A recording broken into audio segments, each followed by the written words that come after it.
And she's had a few little hiccups. But overall, you've done really well. She's tolerated her treatment really well. So Mandy will have had what we call a pre-assessment before starting her chemotherapy. So this is about an hour or so with one of the sisters to just discuss the chemotherapy, what to expect, the process involved and what side effects they may or may not experience. So that's a huge amount of information given to them in a very short space of time, and it's very overwhelming.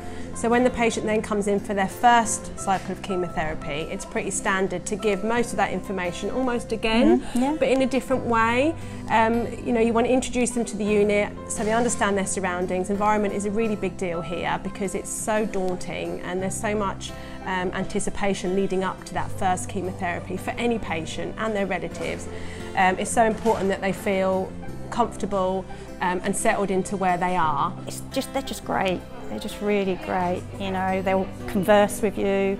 They'll talk to you about whatever you want to talk about as well. Like, you know, they'll talk about your family, anything. You know, they're really. It's quite a happy place, really, because as well patients get to know each other as well, because you come in on a regular basis and people get to know each other, and it's not scary a place to come.